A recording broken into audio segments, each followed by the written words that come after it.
I want to quickly acknowledge, okay, there are three groups of people that I would say you'll be tuning in. One would be those who are new to the space, so welcome. Second would be those who have been a part of the online community, public community. You know what to expect already. And then those in my school at the Quantum Leap Academy that I've invested, and they're very, you're fully, all your feet is in, you're fully going deeper into the private resources. So those are the three groups, right? So for those who are joining, if this is your first time being a part of this, you just stumbled on this, welcome to the space. There's so many things I've already laid a foundation on. And so that we can be on the same, use the same lexicon, you probably want to, after this, you want to touch base on other sessions, right? Because the concept of mind, heart, emotions, feelings, thinking, vibrations, energy, information, like I've covered that a lot. I'll still try to, give some highlights, because if you're new to the space, it's going to be a real stretch for you to follow what I'm sharing, but I want to acknowledge that as well. So today's session definitely builds on previous sessions as well. So welcome to, activating the power of self-programming. Okay. Hi, Jasmine. Good to see you. Yes, yes. For those who want to use the audio space, feel free to join the stage if you want to engage as I continue to share. For those who want to use the chat space to ask their questions, feel free. Listen, again, do the one, right? Engage as it pleases you. Okay. I just want to make sure you're free to type, ask questions, engage. And if you want to come on audio, feel free as well. No pressure at all. So the screen shows you a new slide that I prepared. But before I go into the technical side of that slide, I have my points as usual. I have my notes and I have them numbered. Okay. I want to stay on point. And so let me start there first before I go into the technical side of what you're looking at. It's quite technical, right? It's a matrix, but I'm going to explain it in a moment. So the first thing I want to share, number one, is this, back to the concept of feelings and emotions. Okay. Constantly, I'm looking for ways to help you understand feelings and emotions, because they are most important. They are extremely important. And I realize that most people in the world have not been educated in terms of feelings and emotions, what creates them, being the engine that drives what we do, our existence, health, well-being, all of those things. Okay. And so I'll always come back to that, because ultimately, power of self-programming will show up in how you feel about life. Your emotions will improve, your vibrations will raise as well if you do this work well. Okay. So the first clue, okay, of how you're experiencing life will show up in how you feel about life. So that's why I always like to help people understand what's creating your feelings, what's creating your emotions. And if you can go into the programming of it, and if you can, access your own power to decide and choose who you want to be and how you want to experience life, then why not? Why not activate your inner power to choose? Right? Because this all starts when you were born. You didn't have the choice. You didn't have the power to choose who to be. That choice was made for you. And your nervous system was programmed to behave a certain way, for you to think a certain way. And your nervous system, your wiring, your entire life wiring has been so, like, listen, when we talk about life programming, whether you like it or not, you're already programmed, right? School system, culture, nature, on and on. Now, if the current programming and your thoughts and emotions and how you move through life is ideal and perfect, then that's okay, right? You're all set. But if you feel there's, what I call viruses in the system, some form of malfunction, okay, I'm going to bring some humor into this. This is real stuff, serious stuff, but we're going to laugh through it, okay? We're going to laugh through it. So first thing is, back to the concept of feelings and emotions. Your feelings and emotions have built up over time. And it's now part of your automatic programming. Okay? Because patterns of thinking, patterns of beliefs, patterns of behavior, okay, patterns of words, the way you speak, the way you think, what you believe about life, it's been formed. You've been formed. Children start being formed, right, at a very young age. So there's science behind this. Remember, previously I've talked about biology, I've talked about physics, chemistry, right? In terms of our biology, right? The hormones that you create, right? When you think about, are you a happy person? Do you have anxiety? Do you have fears? Do you have limitations, right? What's holding you back? Pain, odds, emotional healing. Listen, there's a lot of stuff going on, right, around that. What it means to be human. Now, a lot of times we've come to mask, right?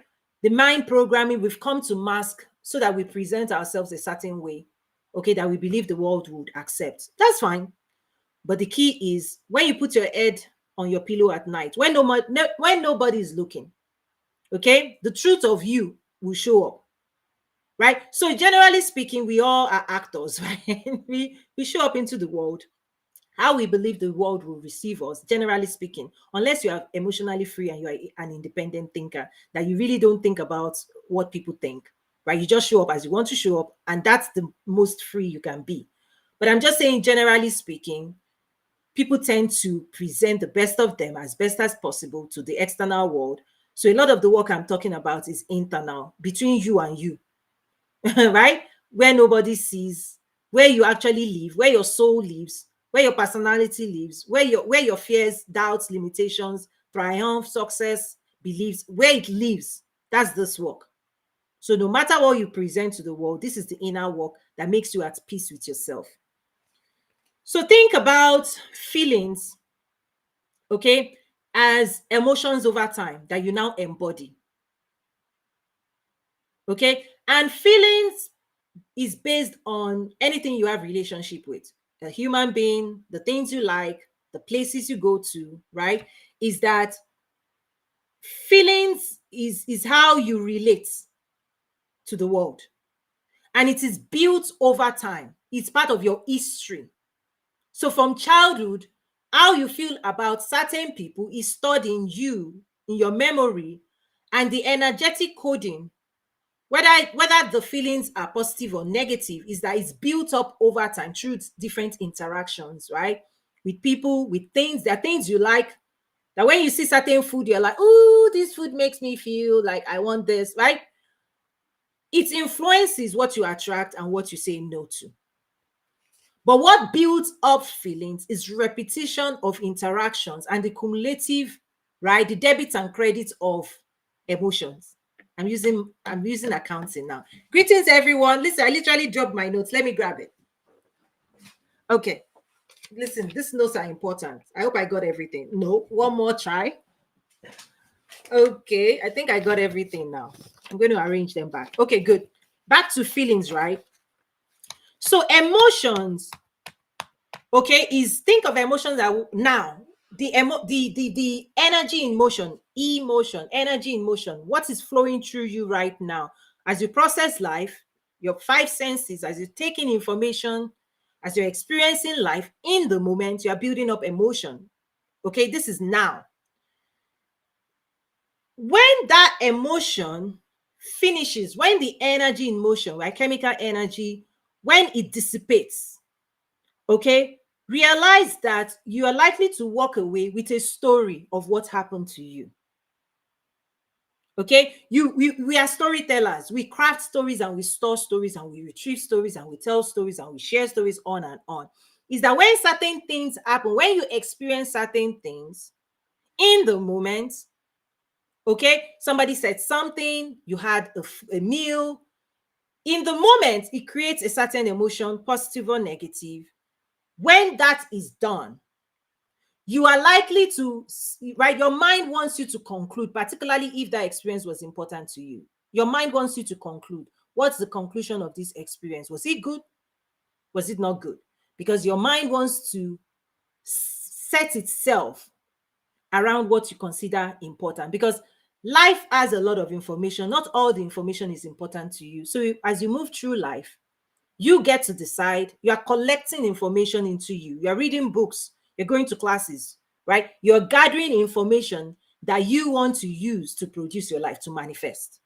So your mind is always, paying attention to how you feel, what you're experiencing, and the stories that you are crafting based on your today. And all of that stories, when all is said and done, when you're sleeping at night, even in the moment, there's short-term memory, but permanent memory about what you're experiencing. When you sleep at night, the mind wants to store it up. But here's what it does. It stores information, but the one that really, really is going to use for manifestation is the one you've energized, the one that generated certain emotions that was so serious, right? That you attach your energy to.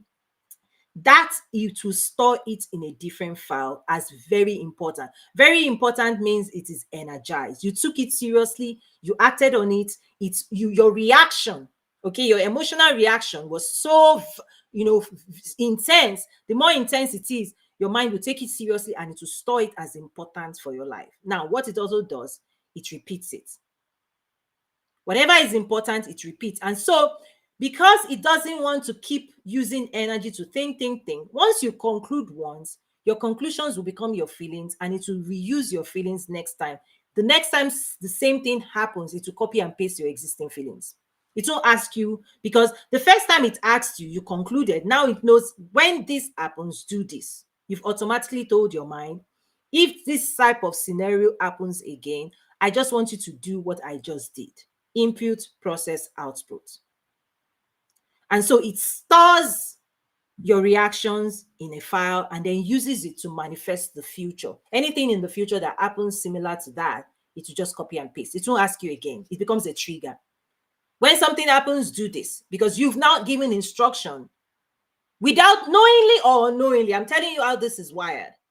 Because now that you know, you ought to be more intentional. In fact, in class 1, lesson 1 of the human design, I go more into the science of being very careful. You have to be very, very careful and intentional, okay, before you conclude, because most people conclude and they jump to conclusion.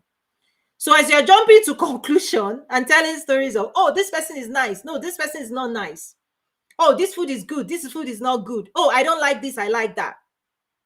As you're processing your now and you're thinking deeply and you're generating emotions, please realize that you are storing it because your emotions is very, very strong. Okay, things that are stored in us out of deep emotion, they last longer. And you are signaling that your mind should give you more of this because it becomes your attraction. So emotions in the moment, feelings is tied to your past. What has happened to you in the past that is now stored in you, that is being used in your relationship with the world. So your feelings about people, certain people or people in general, they are based on real or perceived interactions, or maybe somebody else told you a story. You see, it may be your own interaction, your own reaction, or maybe cultural stories or family stories. Oh, people are this. Oh, people are that. White people are this. Black are that. Female is this. You personally don't need to have experienced it, but once that story, you hold it as important and you store it within yourself with emotion, okay, your feelings will be influenced, because the next time you now see white or black, your disposition towards those people, or maybe someone told you Paris, if you go to Paris, city of love, oh, it's romantic. You've never been there, but now because of the story that has been shared with you, your feelings towards that city, you now have affinity. You are drawn to that city because it is energized. There's passion involved. Part of you has been energized. That story has, it now that holds true in your reality. Now you now believe, oh, listen, I want to visit Paris. Yeah, your conclusion. Your conclusion after you've experienced the story, the one shared with you or the one you are telling yourself every single day, every single moment, is that once you attach a conclusion, I want to visit Paris, it's stored. Your mind will store it in you because it's now part of your core memory. And it's attached to, I want to go. So there's affinity, there's desire locked in, and your mind now uses that in manifestation. Soon enough, maybe somebody will now tell you, oh, do you want to visit? Okay, so I'm laying the foundation. So think about that. Okay, how you create emotions influences how your memory is stored. If there's no energy attached, it's just information. Okay, but once you generate a strong vibration, your energy vibrates. Okay, that's what creates, right? Energy plus information. That's why, previously I've shared, if you're new to this space, there's a lot of language that I'm using that if you want to become more familiar, you may want to revisit earlier sessions, okay? Because those who have been part of the community and in my school, they already understand. We've been, they've been educated on what I'm sharing. When I talk about energy, physics, power, okay, the rates that energy is produced in time. Okay, when we talk about, you eat food to extract energy, and energy being you eat food, you run, anything, you're consuming energy, you're processing energy, you're using top. Anytime you're running, you're doing anything physically, right? You're transferring energy. There's different types of energy: potential energy, kinetic energy, right? Chemical energy. You went to school for physics. What they didn't tell you is that physics is inside you, chemistry is inside you, biology is inside you. And these things, educating ourselves about these things will help you improve your life, gain more control, gain more freedom, okay? And then set yourself free, gain more power to prosper, power to prosper. The reason this is important is that many people are encoding feelings that manifest realities. They're like, oh, this just happened. But you don't know if it's a story that you received as a child that is making you fear. One of the questions I've been asking, students will be, where did your fear come from? Where did your doubts come from? Because it's a training. All of these conditions is a training. And I took some notes. Maybe I'll skip to that just to help people understand. When I say it's a training, we all have this fight, flight, freeze, right? Guys, this is a scholar. We're going very technical, okay? Okay, let me. I know I'm running. I'm speaking quite fast. Maybe I'll pace myself. When I say, where is the fear coming from? Where is the doubts coming from? Where is the lack of confidence coming from?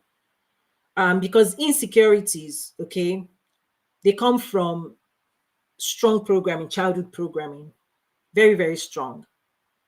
And so if you have feelings of fear, or emotions of fear, the emotions of fear is likely to be created by feelings of fear, history. Okay? If you were trained to be afraid, your response, right? Remember the coding of, if this happens, process this, then do this.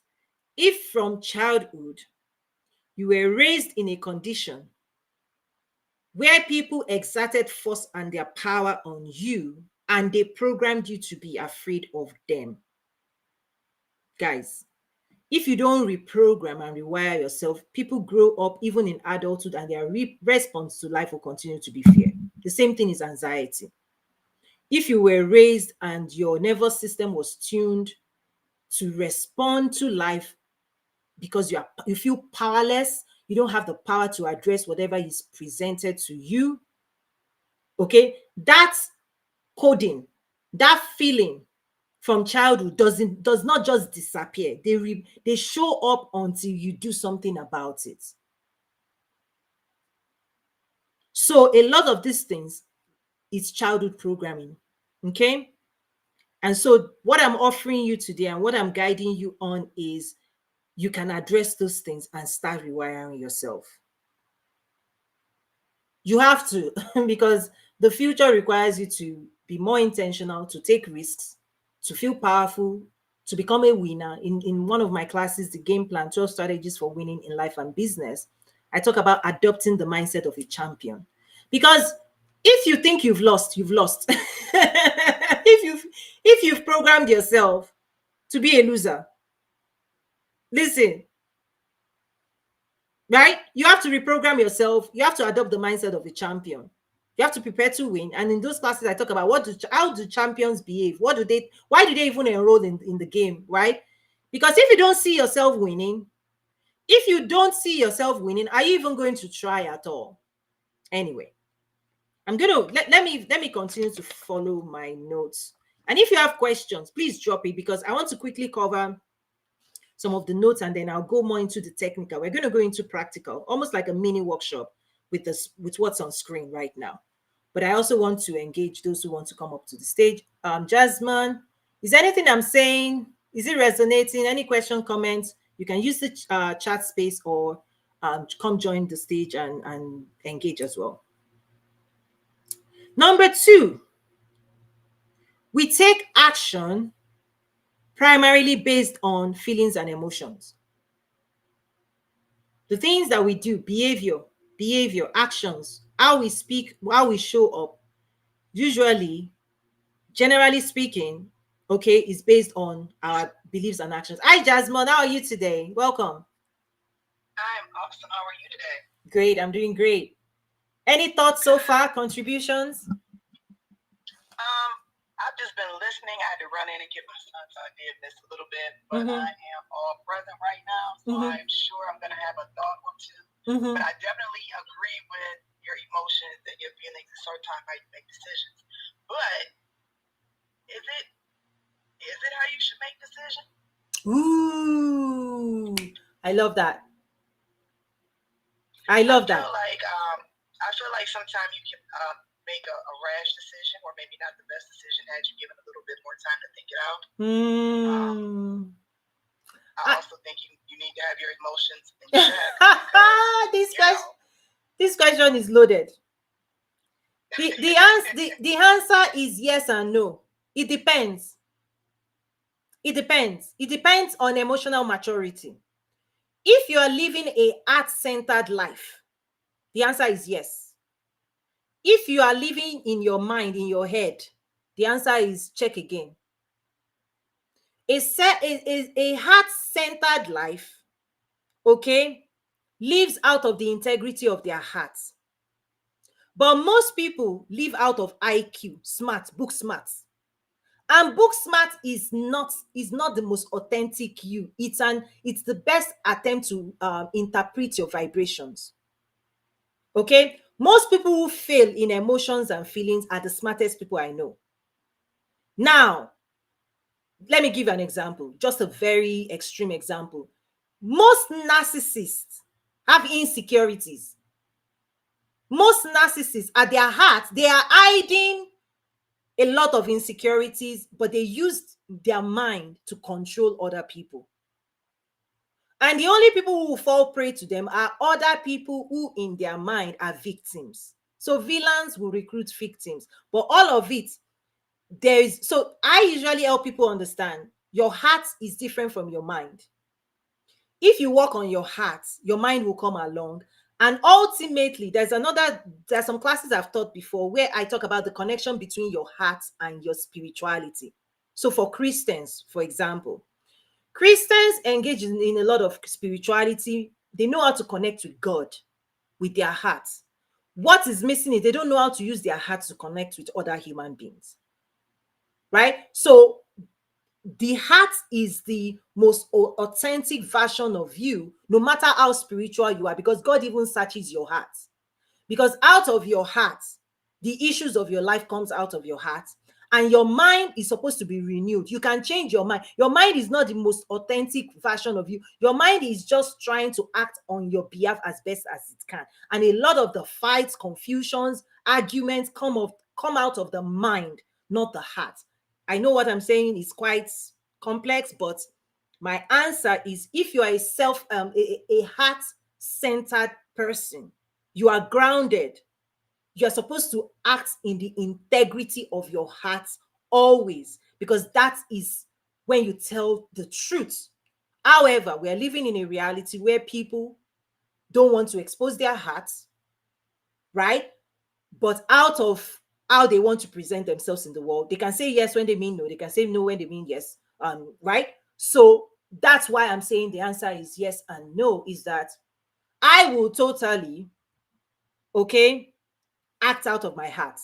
I don't have to please anybody. I'm not trying to please anybody, right? I want to act out of integrity. My yes is my yes, my no is my no, right? What I want, I want. What I don't want, I don't want. Now I can change it, but I'll act out of it. Now, as a Christian, here's where it's interesting. Did you know what you're going to receive, any instruction you're going to receive from God, God will deposit it in your heart. You're still going to act out of your heart. Even when Holy Spirit is trying to give you your instruction, you receive it all in your heart. Now, when your heart is not in the right place, this is when, hear me, sis, this is when you act. No matter what, this is when you act by faith. But even in the Christian faith, first God wants you to believe in your heart, and then act in faith. Right? So even the Christian faith, every healing, everything Jesus did, he will have a conversation with you because he's waiting for you to open your heart. Because when you believe in your heart, then you can confess and act in accordance to what you have received. The people who don't let you act out of your heart, they are controlling you. You see, anybody that imposes their will on another person is insisting that you act on their own intentions, not in the integrity of your heart. So God honors what's in your heart, and he will appeal to you to give your heart to him. Because when you give your heart to him, he can engage with your heart, because out of your heart, the abundance of your life flows. But this is quite deep. That's why I said yes and no. But if your heart is troubled and this and that, you can still act out of, trusting God. But the right way that God always wants is that you open your heart, because your heart is where your energy flows from. Your life force flows from it. And God doesn't want to, the will of man, acting out of your own will, is one thing that God will not steal from any man. But man steal it. Man will break, they attempt to break your will, break you. And then this is part of the problem of reality today. So maybe I didn't answer it the way you wanted me to, but the reality is it just depends on that person, how strong they are, how their will is strong, because you're supposed to act out of the integrity of your heart. When it's normal, when you're strong, when you're whole, you're supposed to act out of your heart, because even if God wants to give you a direction, guess what? You still want to stay your heart. Yeah, otherwise you're a robot. Right? If you don't have a heart, you're a robot. But that's not how God relates or prefers to relate to man. God will rather work with you to open your heart so that you can believe and trust him. In fact, you trust him in your heart when your mind doesn't even. So the flip is, when your mind doesn't fully understand, your heart can receive from the spirit, and that is where faith is. Even when your mind is like, oh, I don't know this. Once you receive in your heart, you act out of the integrity of your heart. Did I help? Did that help, Jasmine? Are you speak? Okay, you're still on mute. Okay, go on. Yes, yep, it definitely did help, because I was just sitting here thinking, like, I could have sworn, because I know sometimes I hear from the heart flows the issues of life, right? Mm-hmm. But it doesn't always have to be a bad issue. Woo! It can be a good issue. It just has to be heartfelt. And a lot of times, like, along with your stomach, like, if you're making a wrong decision in the pit of your stomach. Yes. If you're unsure, it's a different feeling from when you're scared. It's like, I don't know if I should do this. Right. It's more like, don't do it. But your heart and your stomach usually always align. Right. When it comes to decision making. So yes, I think I agree with you on that. Yes. What, sis? Yeah. What usually happens, and why this work is important, is most people are carrying around things in their hearts that overwhelms their hearts, so they can't even receive the positive. Because that's the work. That's the work that is at hand. Is that when you want to start manifesting prosperity, you want to start building businesses, you want to start going to higher dimensions, your heart has to be, your heart is where it is planted, your ideas, your future, your beliefs. But if what you're holding in your heart from history, if your history is rooted in pain, struggle, doubt, this right, unbelief, lack of confidence, the reprogramming is fix that stuff, because they are in the way of your future, because you are manifesting whatever is in your heart anyway. So if you want to manifest prosperity, positivity, you've got to reprogram your heart, not just your mind. People focus on mindset. No, this work is soul level programming. Right? What you don't receive in your heart, you cannot manifest. Whatever is in your heart, you're already manifesting. Right? Okay, Caleb wants to come up as well. That's the ultimate. If everybody in the world can just understand it. Check your heart. Whatever is in your heart, that's already what your mind is copying and pasting. If you're carrying a history, unforgiveness, this, that, you will continue to perpetually live in that reality until you forgive, let go, until you de-energize the strong. Those are the strongholds. So yes, your heart can hold it was designed. So here's the key. When I talk about human optimization, back to the original plan. The original plan of God is that your heart receives everything God has for you. Good stuff, love, joy, peace, patience, kindness, goodness, self-control, that as you're experiencing life, it is deposited in your heart, and your feelings towards life is loving, kind. You're like living in the high vibration.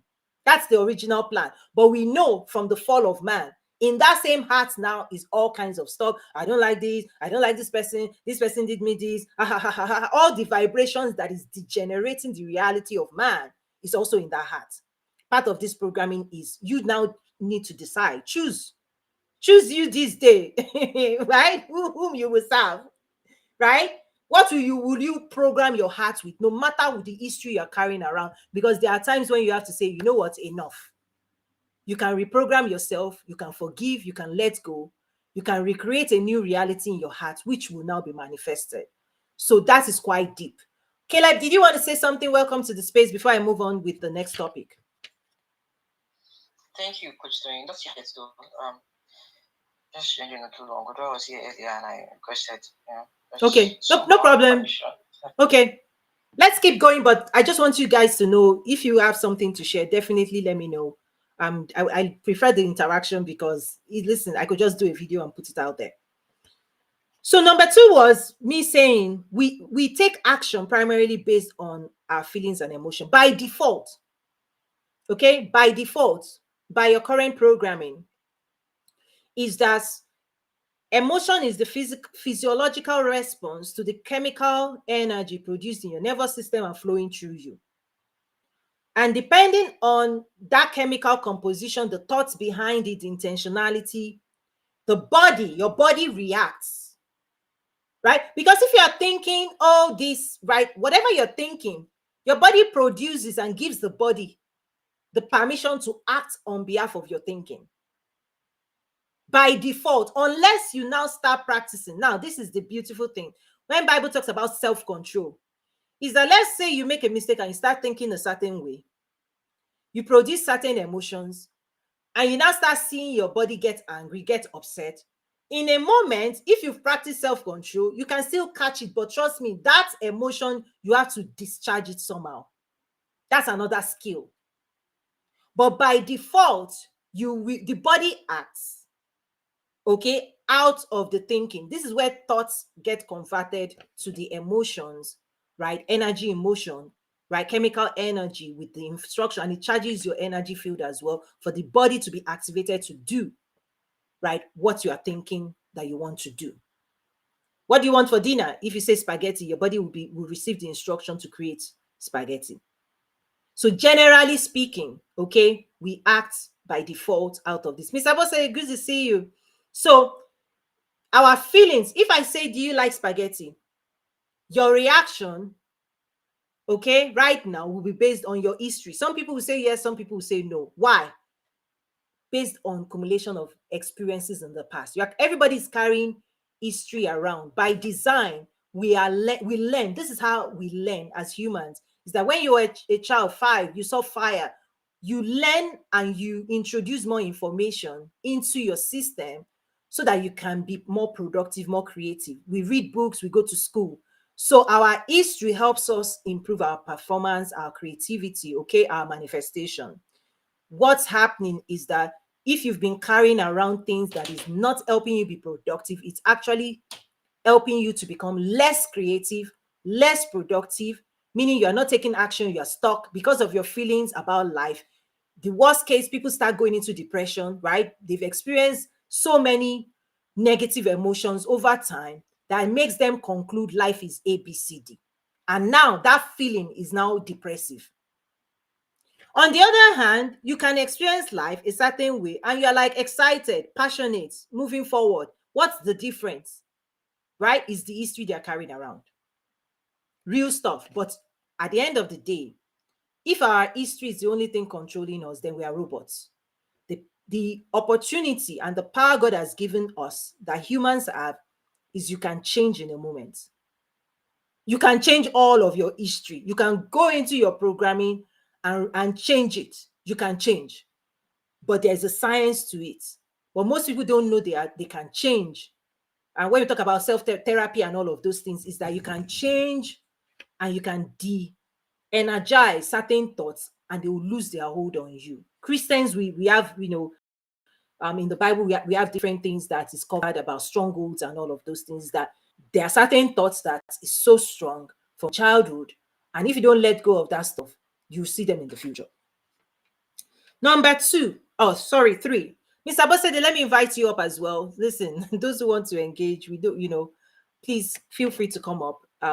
Let me quickly keep running, and then I want to do 3 things. I want to run through my notes. I want to share some technical things on the slide that is on the screen, and then I'll open it for questions. So number 3, this also, your mind uses this information to know what is safe and unsafe. Okay, what is safe and unsafe? What you like, what you don't like, what you want, what you don't want.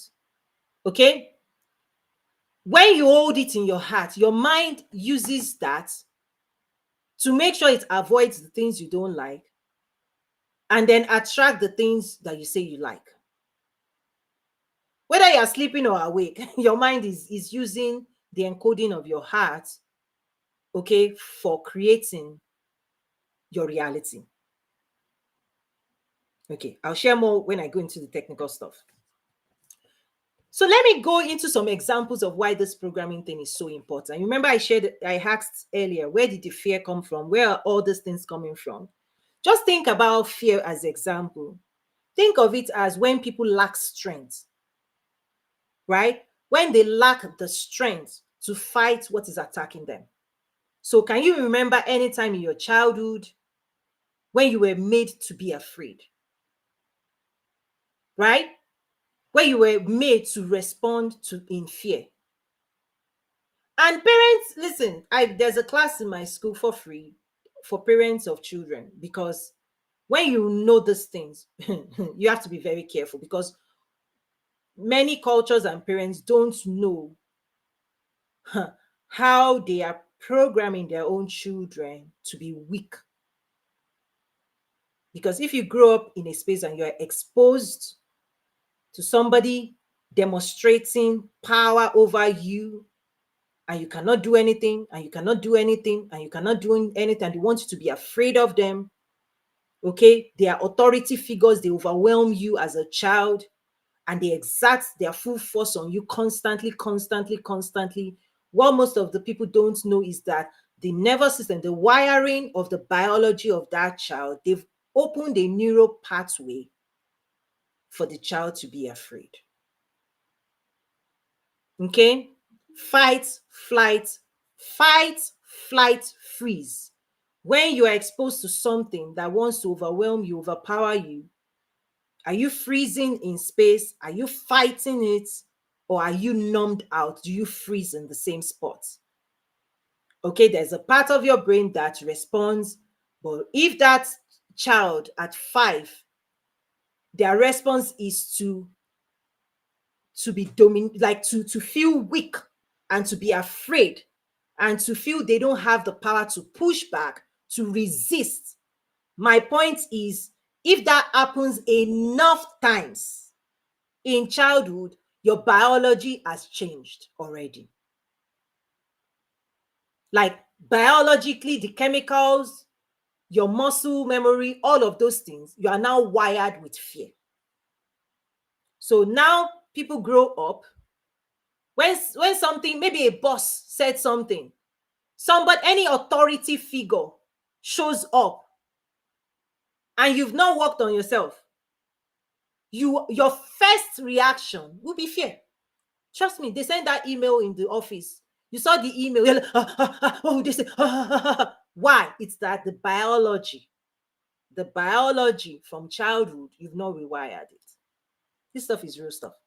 I'm just sharing so that people can activate awareness and start working on those things. Think about doubt. What creates doubt? You doubting yourself. If as a child you weren't exposed, you weren't allowed to make decisions for yourself, okay, and you are lacking clarity, because the principle behind making decisions is you have to think about what you're thinking about. There's a process. You have to train your mind over a period of time to see options, right? Alternative, left, right. Do I do this or that? And summon up the courage to take risks and take one decisions anyway, and see and explore the outcomes, and then own the outcomes as yours, and then do that over and over and over and over again in childhood. One of the things I recommend for people is get your kids into sports, some form of public something, where they can, they can wire themselves to show up, say, in a sports arena in front of the world, and attempt to do things in front of people. Because a lot of adults cannot even do, they can't stand in front of a crowd. They can't speak in front of a crowd. And a lot of adults. Why? Part of it is, if in your childhood, you weren't exposed to public speaking or public sports or some form of music, some form of performance. Because those things would have been worked out in your childhood. The child would have said, "Oh, mommy, oh, this." The mom would have had time to suit the emotions, suit the feelings, encourage the child to go out there and try again over and over until the child builds confidence. Confidence is something we build. You don't just wake up with it. So people whose confidence were not built by people showing up for them, encouraging them to keep going, keep going, keep going, because that is real life. You see, real life is courage. You need courage to really live in real life. Every single day, you have to show up, courageous to try new things. And so if that was not built in a child, try this, try that, explore this, explore that, get children involved in all kinds of things, because traditional education was built on IQ, biology, theory. I'm talking about practical now. The practice of building skills, the practice of doing things requires us to try again. So people who doubt themselves in adulthood, trust me, go back into your childhood. Somebody did not build in you, okay, how to make decisions, whether it's right or wrong, how to explore life, okay, how to make decisions. Because now people are trying perfectionist. The other side is perfectionist. Everything must look right before you try it. But life is not that. That's not real life. Oh, invite. Okay, let me bring those who want to come up. So that's not real life. Real life is you've got to try. Whether try and see, right? The real life is explore. There's no guarantee. Test this out, test this out. Whichever one works, you will learn. Exploration, experimentation. That's actually real life. But if a child was not allowed to experiment, was not allowed to test things and see the outcomes, but the child was shielded, the child wasn't allowed to be an independent thinker, the person didn't have self-agency, other people controlled the child, made decisions for the child, right? Even when the child tried to make decisions, they were muted, numbed, shut down. All of these things show up later with people saying, doubting themselves, because doubt is lack of clarity. You don't know what you do, and you're second guessing yourself, and you're about to do something that you've never done before, and because you don't know what the outcomes would look like, you're frozen in space. Should you turn right? Should you turn left? You don't know. But real life is pick a corner. If it doesn't work out, reroute yourself again. Even if you're driving a car today. How did we used to drive a car without GPS? This is interesting stuff, right? Very serious. So what I want to do now is I want to quickly switch to the technical side on the screen. I'll share with you how to use this that I created. Everything here is original. You're not going to find it anywhere else. And if you want to access more resources, this past weekend, I was teaching on boundaries. There's also a workbook on boundaries. I held a workshop in my school. You can visit us at Toyin Umesiri.academy. That's the Quantum Leap Academy. There are some free resources there as well. So I'm going to set this aside, open it for questions or comments, and then we'll go into the technical side of what's on the screen. Okay. Whew. Let's see. I think, was there a comment there? Jasmine, Caleb, any thoughts, any reactions before I move on?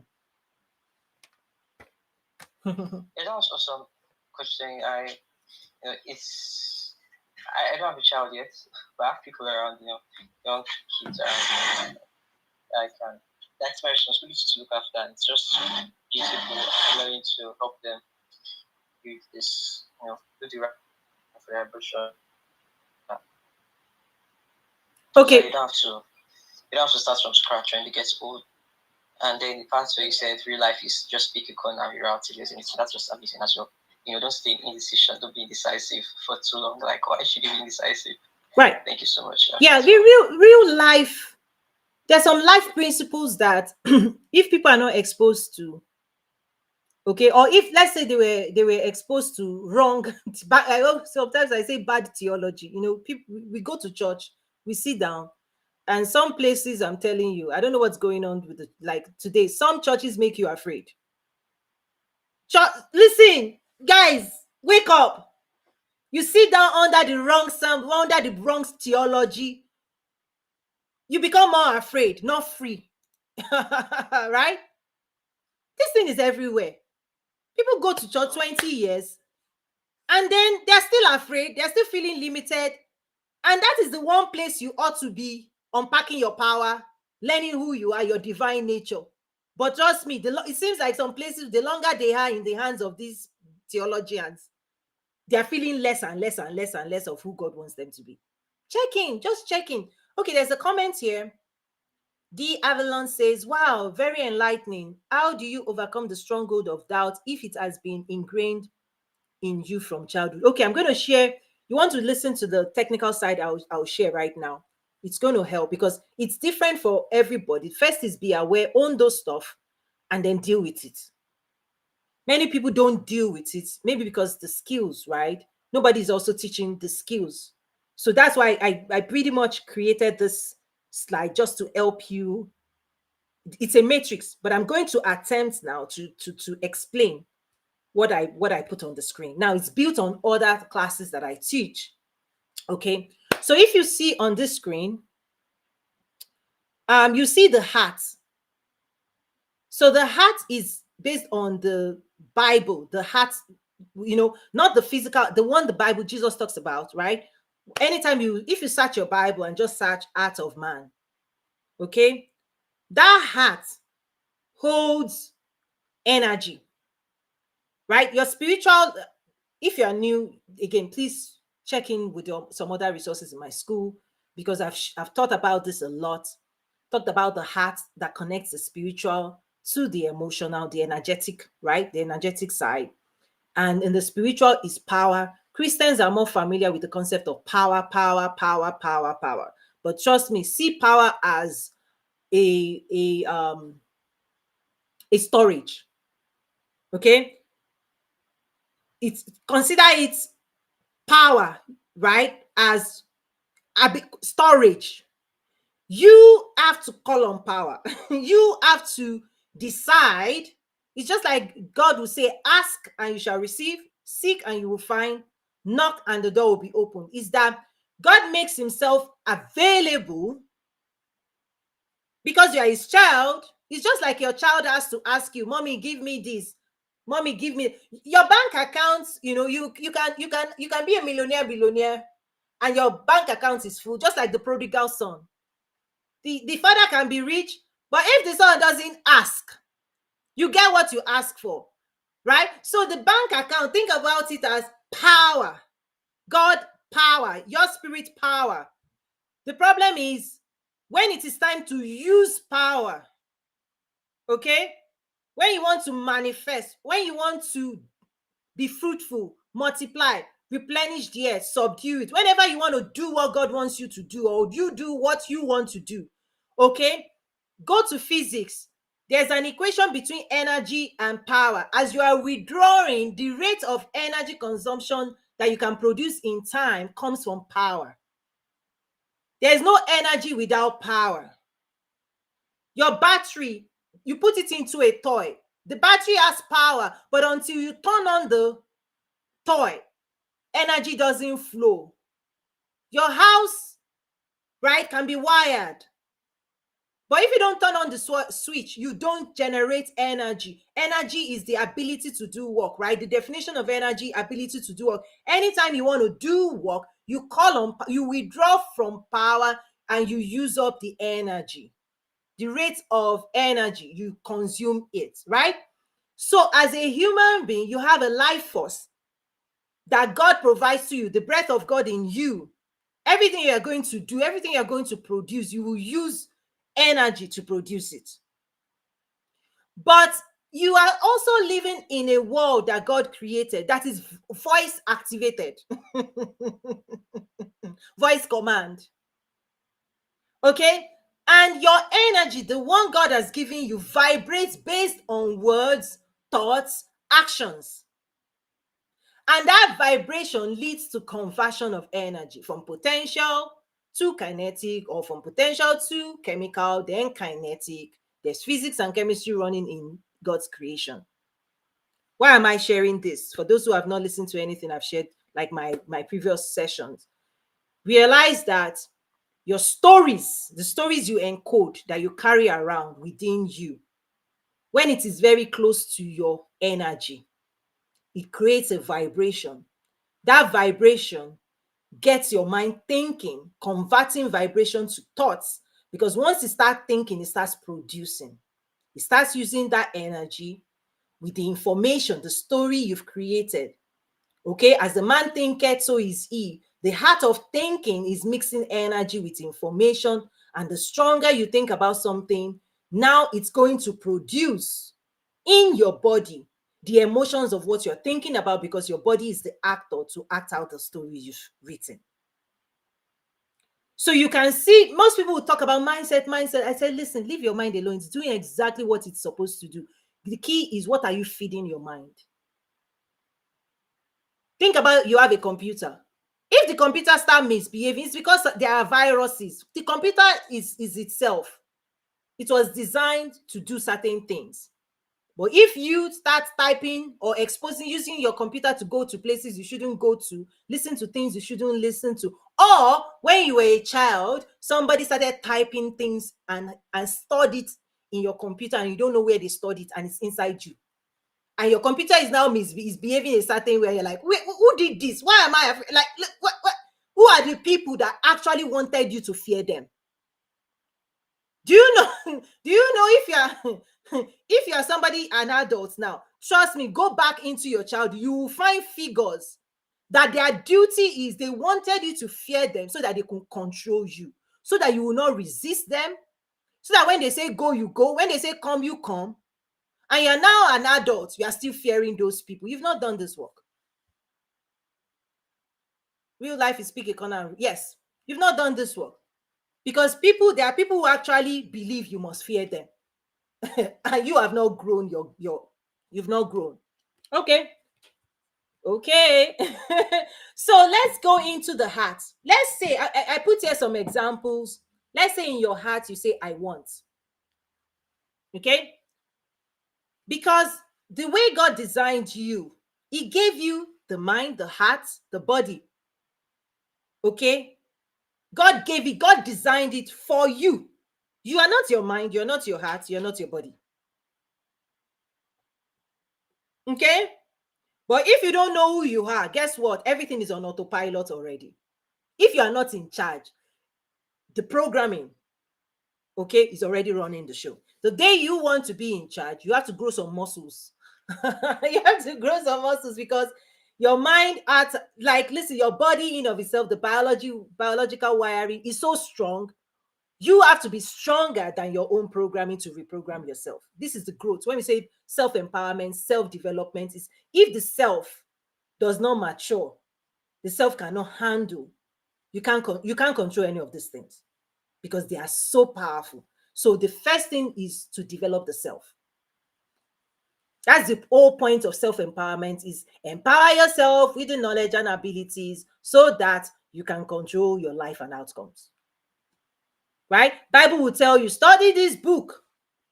Joshua, study it day and night so that you will give yourself success. Because you have everything you need for success. But listen, who is in charge right now? So let me give you some practical examples of what happens The heart holds your beliefs. It also holds your energy. Let's say you say, I want this, I want spaghetti, right? I want. The concept of I want this in of itself is just information until you mix it with energy. That's why many people don't get what they want, but you will get what you desire. Let me say it again. People don't generally get what they wish for or want because that's just information. When you mix it up with energy and it becomes energized, desire propels you forward. It calls you to take action in the direction of the things you want. Right?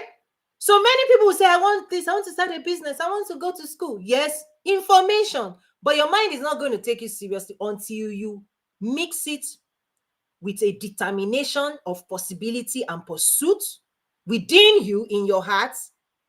That is when it activates the mind to think. When you think enough about what you want and you believe you can have it, you unlock desire. And desire becomes a feeling after your want has been mixed up with energy. Think about the heart of when the mind thinks, you're giving it permission, okay, to use energy to produce a result. So if you desire something but you don't think enough about it, it's not energized. Because desire is after you have processed it with energy and you are holding it in your heart, this is when you have activated manifestation. Once you desire something, listen, you expose desire to the public, like to not just inside you, it's now outside you. Your body will take action on behalf of your wants. You want to get married, you want a man. Listen, everybody wants something. Not everybody has a desire for it. Not everybody is ready to pursue, manifest, invest energy and resources to get what they want. That's the difference. So in your heart, there's just pure information. But when you go through the process of thinking, the more you think, you're building. It's like faith. Faith comes by hearing the word of God. Faith grows. It grows. The more you process it, the more you want it, the more you want it, right? And you're thinking about I want ice cream. Give me ice cream. I want ice cream. If you don't give me ice cream, oh, I want ice cream. Oh, I wish I want ice cream. This is the principle of also prayer. You ask God once, but you ask, right? Bible talks about the woman that was asking, thinking, taking action. Soon enough, desire is what God will never resist. Even life would not resist your desire. So in your heart, there is a feeling of desire is strong.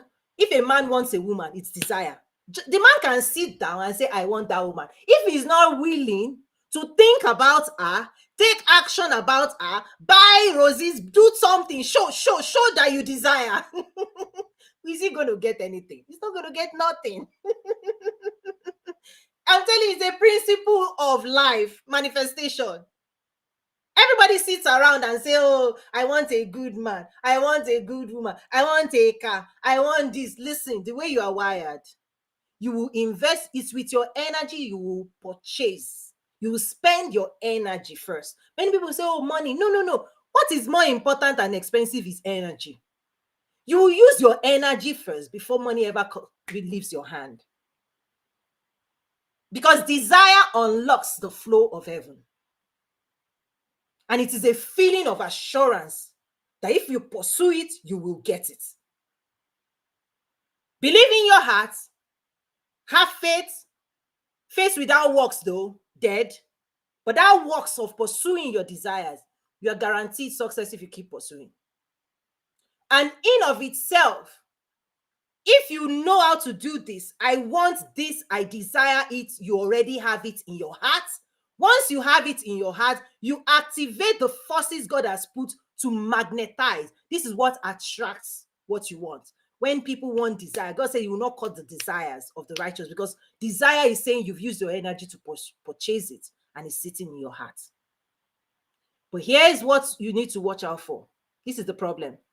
If you mix I want with doubt and fear, desire will not show up because you are canceling things out.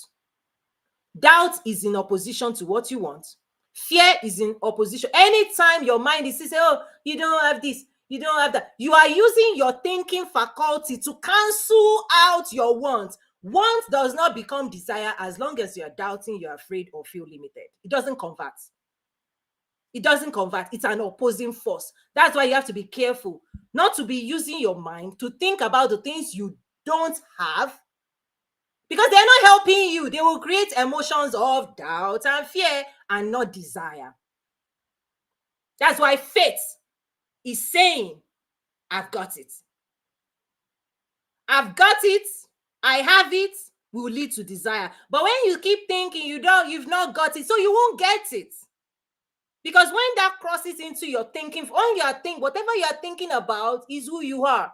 So if you are thinking of what you don't have, your limitation, your fears, it means they will come into your body and manifest toxic hormones, right? Emotions, negative emotions. And negative emotions is not a positive feeling.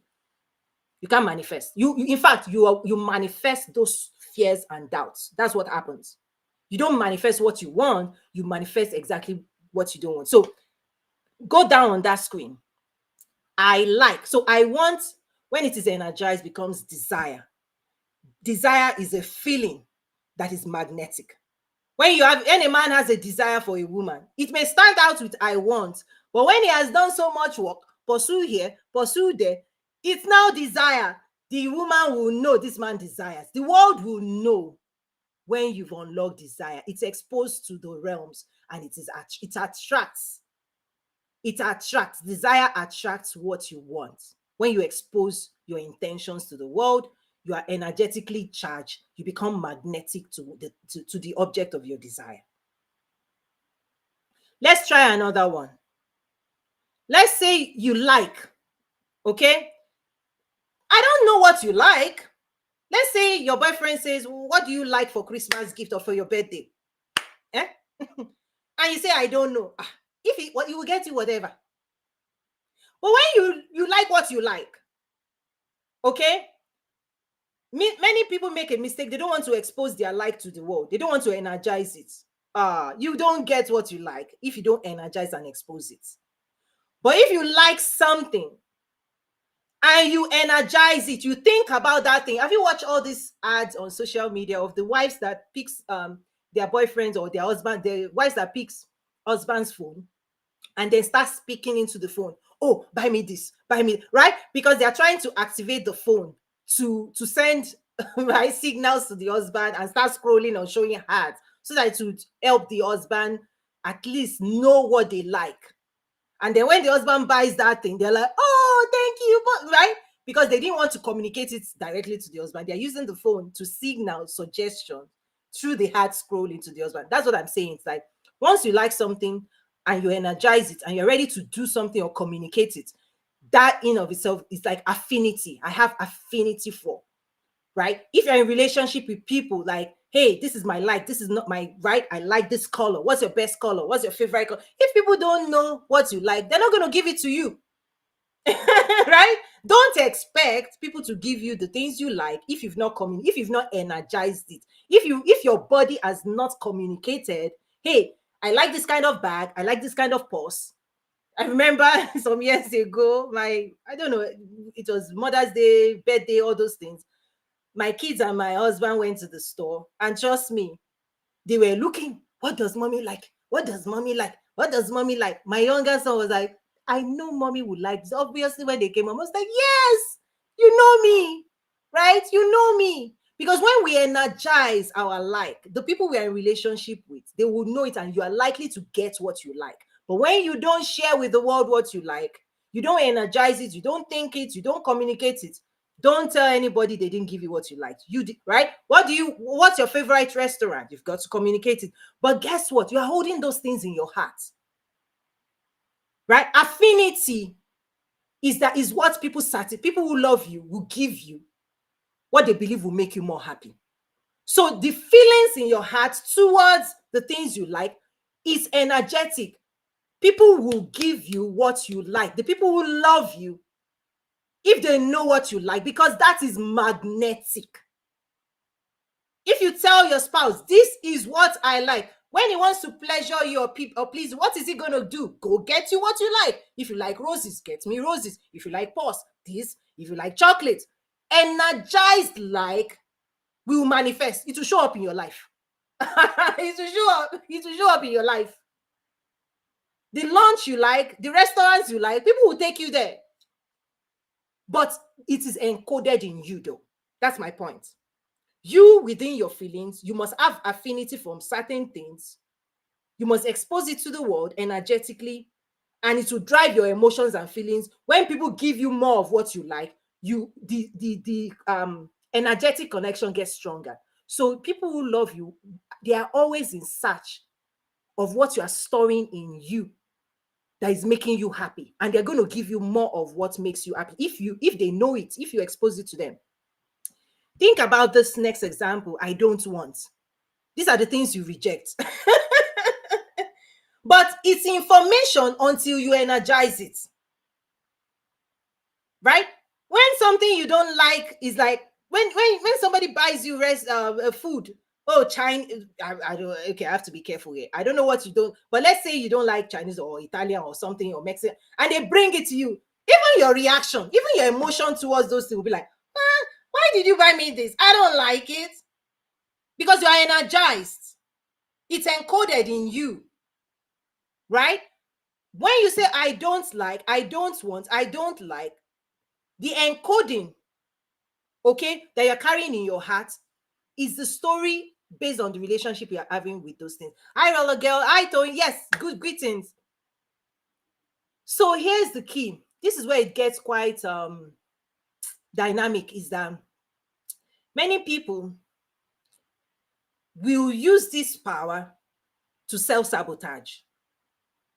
Imagine if you're not saying, I don't like people. I don't want anybody to bug me. I don't want to talk to anybody. You will encode yourself and charge yourself negatively, and people will now be avoiding you. And you will encode dislike, and people will be running away. And you will not know why you are not attracting customers, why people are not coming to your business, not knowing that there is a story inside you attached to a meaning. You said people are this, people are that, people are this. It may be coming from your history, or somebody said a story to you. You are carrying other people's story, and it's influencing. For example, oh, men are this, women are that. You don't want this, you don't like men, you don't do this. That's fine. You may think it's just words, but trust me, if it is energized, those things will be running away from you. That's where self-sabotage lives in. So be very, very careful. At best, be neutral, and then let God use people to bless you. I'm going to stop here. There's a whole lot more to it, but I'll just stop here because I'll leave maybe the next 10 minutes for Q&A, and then I got to run. Listen, this is so deep stuff. Let me see. I think some comments are here. People don't generally, Caleb says, people don't generally get what they want, but you get what you desire. Yeah, your want is just information. When you want to manifest your wants, you've got to spend your own energy first, thinking about it, ruminating about it, desiring it, because desire is what is magnetic. Okay, what you want is your own, is inside you. Nobody cares. But when you want magnetism, you want attraction, you want to manifest, you've got to spend your own energy. And people who have closed hearts will not have desire. They are right, because they don't want to do. They just want to sit down and be dreaming. No, you will pursue. It's like a lion a lion. You may want breakfast, but if you don't chase breakfast, breakfast is running away. Yeah, breakfast is running away. Every lion that wakes up in the jungle wanting breakfast does not guarantee breakfast. It's the one you chase, the one you see, the one you chase, the one you pursue, the one you lay hold is the one you're going to eat. That's what's happening in the world today, is that many people sit back. They don't invest energy, they don't invest time, they don't invest resources, and they want to manifest $1 million. Good luck. No, it doesn't work that way. Okay, let's go on. You don't get what you like if you don't energize it and express it. Exactly. Yeah, in fact, that's why Bible said, ask. Do you know the process you have to go through to ask? Ask comes from when you believe you can have. People don't ask because they don't believe they can ask. Because trust me, the day you start realizing you have a blank check, the day you start believing God can give you everything you want, you need to start asking and energizing yourself. But most people doubt. They doubt. They don't have courage to ask. They've already cancelled all of it. Oh, nobody will do this. Oh, that is bad theology. You've not asked, you are doubting. And Bible says a double-minded person cannot receive anything from God. That's what's happening.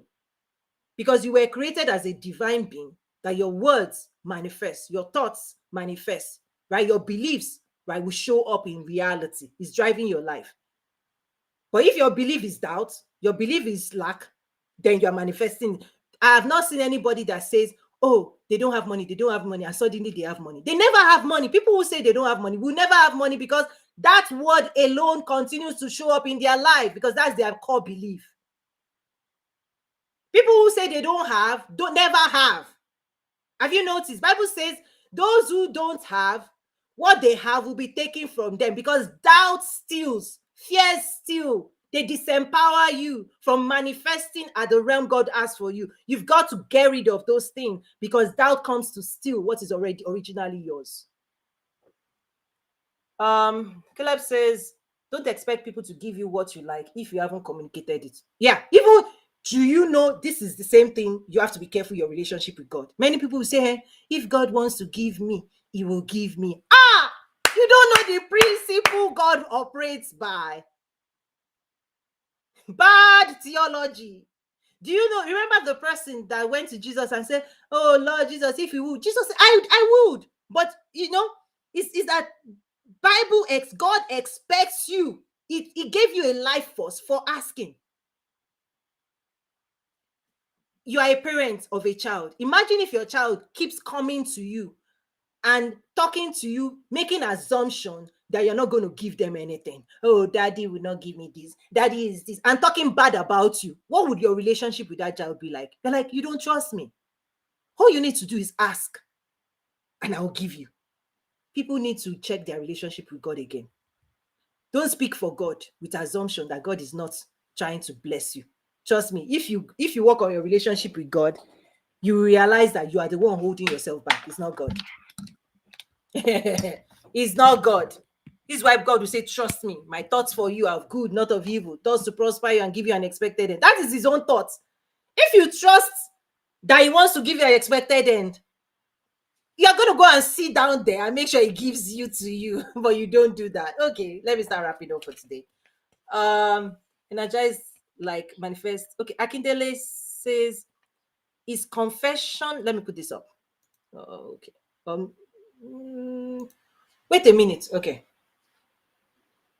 Is confession, affirmation part of the energy you are describing? You see, anybody that uses their mouth to confess, anybody that affirms, okay, listen, they've already unlocked the process of thinking about what they want. So that confession, affirmation activates mind brewing, chewing. You're chewing the cord like animals, like you're already calculating. You're helping your mind calculate how to produce what you desire. The more you think about what you want, the more you're going to produce it faster. The less you think about it, the less energized it is. Sheila says, powerful. Thank you. Sheila says, once. Hey, Sheila, listen, I dropped a new resource for you in the YouTube community. You registered over the weekend in the academy. We hosted, listen, there's a lot of resources there. I hosted a workshop on boundaries, but because you are not there, you're on YouTube community. I put a copy there, but if you want the workbook, you have to go back to the academy. I just wanted to let you know, because I don't know if you've seen that extra stuff I put out there for you. Sheila says, want, doubt plus hope equals to desire. Want minus, listen, yes, minus doubt, minus fear, like minus any limitation. Want plus hope, the belief, right? The possibility, the assurance of things hoped for, the evidence of things not seen. That is what leads to I have. Once you have desire, you are magnetic. Even angels will come and be looking for the people who have desire. God searches the world looking for whom he may show himself, right, favorable to. is that Solomon made so much sacrifices that he commanded, God in heaven took notice of his sacrifices, his energy, right? Sacrifices, right? The action he was taking, right? To get the heart of God. Guys, not all Christians have the same access to the divine things of God. These are some of the secrets. Some people stay outside and say, oh, God is this. You're making assumptions about God. You better get closer to understand. So anyway, Dave says his problem is you desire too many things. Wait a minute. You desire too many things. Does that mean your energy is divided among too many things? Which one is the top priority? So you may need to day by day think about, okay, what do you want this week? What do you want next month? And then sequence them so that you can give more energy to one. Because if you can manifest one today, it also builds your strength. So what I would just recommend is sequence your desires, okay? So that your energy, your concentration can be more intensified around one thing instead of, because trust me, if you're desiring many things, it's still wants, it's not desire, because energy is expensive. Time, energy is expensive, more expensive than money. So you may have a long list of I want this, I want that. That's just like a shopping list. But no matter how long your shopping list, when you go into the store, is the one you bring money to buy that you're walking away with. Think about that with energy. You can have 10,000 things. I want this, I want this, I want this, I want this, I want this. But which one you want to manifest now? You will spend energy. You will pray about which one is more important to you. Practice that. Because when you can be checking lists, when you have a long list, I want this, check. You want to be checking and building confidence. Most people who have a long list of wants and nothing to check in a year, January to December, none of it manifested. It's because you have a list, but you didn't energize any of it. You didn't pursue any of it. You didn't take action in the direction of any of it. A long list of I want husband, I want house, you will still pick the one you want to invest energy in, the one you want to think about, the one you want to produce, the one you want you to manifest. That is a top priority for now, because that's the work. That's the work. How do I ask true prayer or feeling we already have it? Oh, I love this. I hope I understand what you're saying, though. Desire is magnetic fact. Okay, good. How do you ask true prayer? Listen, when you pray, Jesus said, believe that you have it and you will have it. Did you see that? There are two halves. When you pray, believe that you have and you will have. Let me break it down. When you pray, you energize your wants. And just by energizing it, thinking about it, handing it over to God and believing that God has answered your prayer, you unlock desire. That's the first energetic possession of your wants. That desire, and you will have it, is once you address desire, trust me, heaven is already at work for you. You will have it. Now, the bigger your desire, what God has to move for you. If you want to build one-story building or you want to build a skyscraper, the time it takes, the energy it takes, the resources it takes, what God has to gather for you. People who have vision get provision. The practical manifestation, the time it takes, this is where people lose hope. You think it's going to be overnight. You ask for a big, listen, if you ask for a child, you still wait 9 months because it takes what it takes. This is where people fail.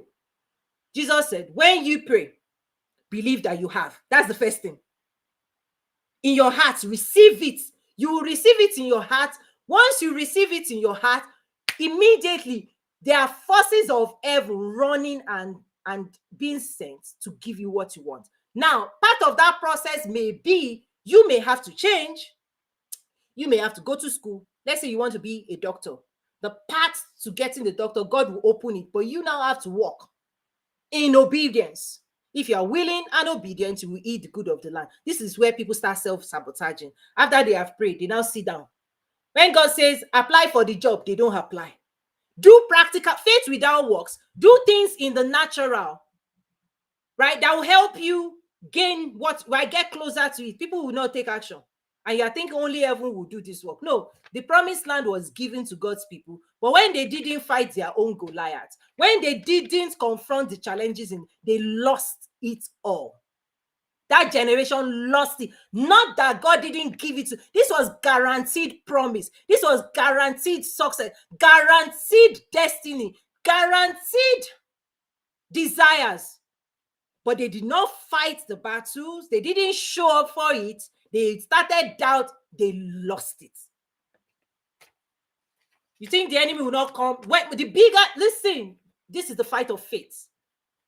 Keeping in your heart what you've already received. That's the fight of faith. I won't talk too much about it. Let's leave that. But I hope that helps you. Okay. Oh, I wrote some. Listen, another note here is answer. Just think. Listen. Oh, there's too much stuff. I'm kind of like racing through today. But trust me, I hope this is transformational stuff. Okay, there's more. Anybody else? Jasmine, should I say parting words? And then Caleb parting words. Wrap up. I'm going to stop this here today. Join Toyin Umesiri Academy. Learn, access some resources there. Learn how to join us. This stuff is risk. Yes. Thank you. Confirmation. Yes. Yes. Go ahead, please. Thank you. I just wanted to say thank you so much for this space, Toyin. Thank you for inviting me to the stage and allowing me to share this space with you. This has been an impactful and very powerful room. Everything you said, if I could have pressed like heart and clap the whole time, I would have.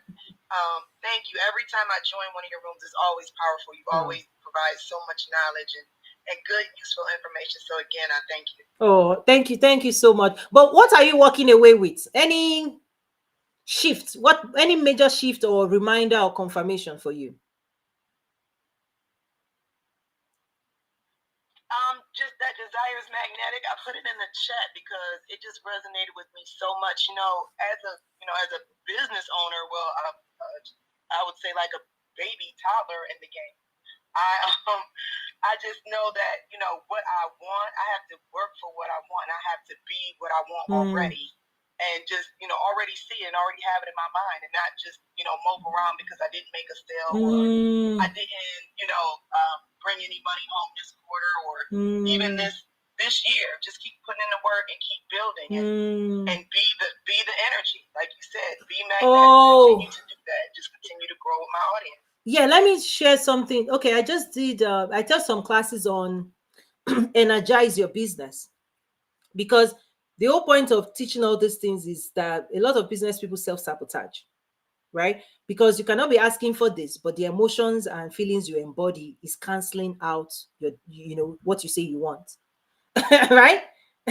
Right? Because energize your business is that principle to say what energy are you using to drive your business, because that will determine the people you attract or the people you are repelling off without you even knowing. Because I tell entrepreneurs, deal with all the stuff inside you. Deal with it, because here's what's happening. Somebody else might get you angry, okay, but what is in your heart may not. It's never about the person who got you angry. The fact that you are energized with anger already, life doesn't care who got you angry. You see, whoever produced those negative charge, it doesn't matter. But if you hold on to it, it does so much damage. People don't understand. If so, the enemy will throw, like, what he just wants is to get you negatively charged. That's all he has to do for you to lose everything God is asking for you. When people don't start at the gates of their mind, they don't protect. Bible says, guard your heart. Whatever is in your heart is what you are producing. Whoever puts anger, frustration, blah, blah, blah, blah, it doesn't matter. They've come, they've gone. They are living with their life. The question is, what did they live over that is now influencing what you're attracting into your life or what you are repelling? That's why programming yourself is so important, because when you start showing up, if you want the best of life, the best God has for you, you want the best of life, you better raise your vibration. You better be happy, be joyful, like you better be glowing, because that is the most attractive you can ever be. We do business with people we know, like, and trust. So I always tell people, deal with your insecurities, get coaches, get mentors, do the behind the scene, take care of your inner self, because manifestation is the outward presentation of what is you are carrying inside your heart already. People think that's why you cannot manifest somebody else's life and reality. You cannot. Listen. Everybody manifests what is inside them. It is the outward presentation of what you are carrying within you that nobody can see. When God wants to bless you, it's in your heart. You will receive it with your heart. You produce it in your mind and your body. Right? So when people don't clean up, whatever feelings you have about people will affect your wealth. Period. Because the people bringing you money, the people who want to trade with you, the people who want to do business with you, when they see you from afar or listen to you or hear you, is it attractive? How do you make them feel? Because you will transfer your feelings to whoever you're engaging with. It's natural. That charge on you will spread. Anybody that comes into your aura, into your magnetism, they will feel your feelings. And if that feeling that you are feeling is not positive, they will run away because you made them feel what you're feeling. So anytime you show up into the marketplace, your feelings is what you are giving people. No matter how you smile or wear Gucci shoes, you can dress from head to toe. Trust me, when you say hello, your feelings is what they will feel. We feel each other. So your feelings is what other people feel. So if your feelings is negative, they will experience you negatively. But if your feelings is positive, people will come to you. But we are living at a time where life happens. In my class, Human Design Success Accelerator, this is why I recommend it. I teach you self-therapy. Because if life happens, you were driving, somebody did something, they disrupted you need to, if you know how costly and expensive that disruption is, you're supposed to gain the skills of bringing yourself back. I always use this analogy is that you wake up in the morning, you refuse to brush your teeth. The next person you say hello to because they don't care why your mouth is stinking. They're like, why didn't you clean up? Why are you presenting yourself to the world without brushing your teeth? And in childhood, people taught us how to take care of the biology, the physical body. They didn't teach us how to clean our energy, how to deal with the feelings and emotions, right? When it comes to dealing real life. Because that stuff actually has greater influence. That skill to make sure you energize yourself to be ready to receive the best things in life. Because people who energize themselves negatively receive all the negative things in life. Because that stuff will attract itself. And the most successful people in the world, when you see them, they say dress for success. It's not just your t-shirt. I'm telling you, it's your energy field. Anybody that wants to make money, wherever there is money in this world, you will see people with great behavior, great smile. Oh, welcome to Walmart, because they're about to collect your money. Because if they don't welcome you to Walmart, you will go to another place. Any place where the money is spreading, the energy of that space is high vibration. Any place, you go to your mall, any luxury apartment, luxury hotel, wherever the more money is being exchanged, the higher the vibration of that space, because humans spend money in high vibrational spaces and humans keep their money tight in low vibrational spaces. Communities that have low vibration, they don't build wealth. That's where poverty is.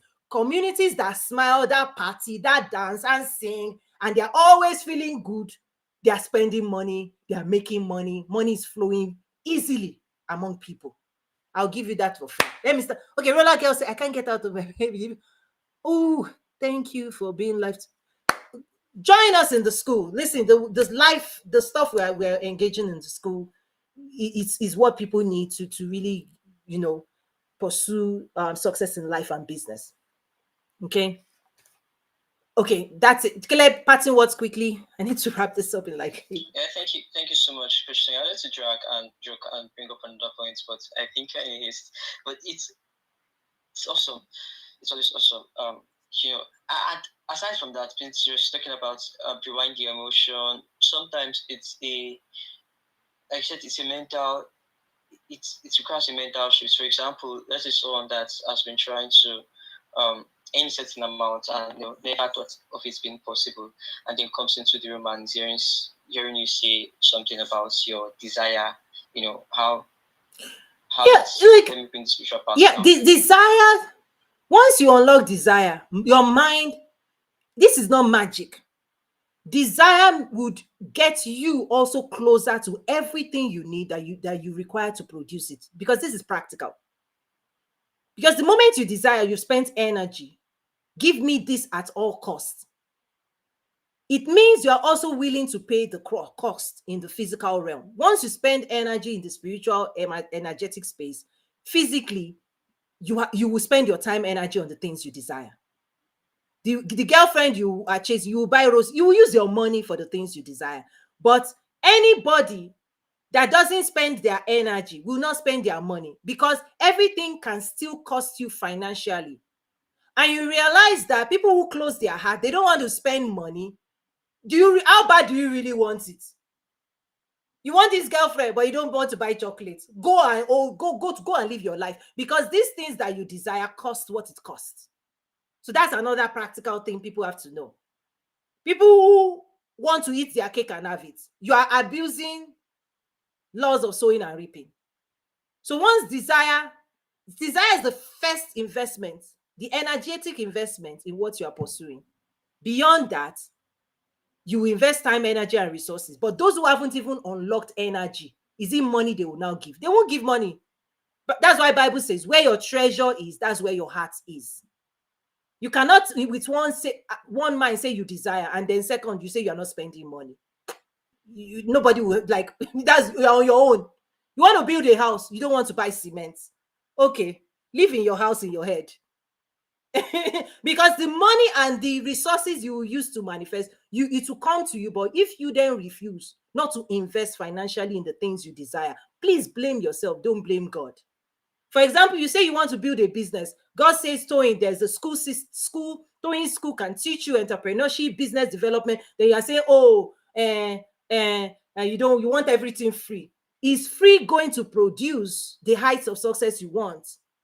Free will get you what free can get you. These are the practical implications, is that the more you give desire to it, the more you're going to spend to pursue it. And those who say they desire but they are not spending, do they really desire?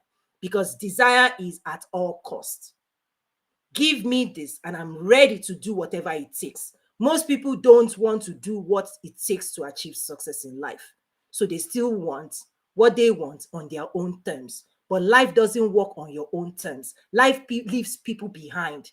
People who are not running and chasing after their dreams, they don't manifest it fully. Look at the world around you. People are building businesses, they're building houses, they're doing things or stuff, with or without you.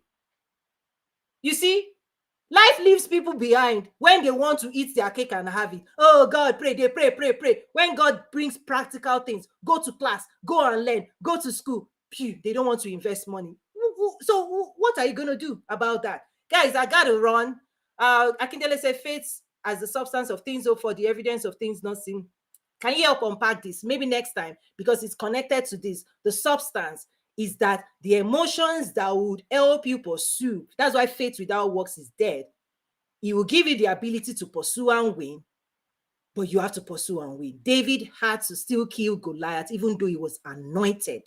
The anointing of the Lord gives you the ability to achieve.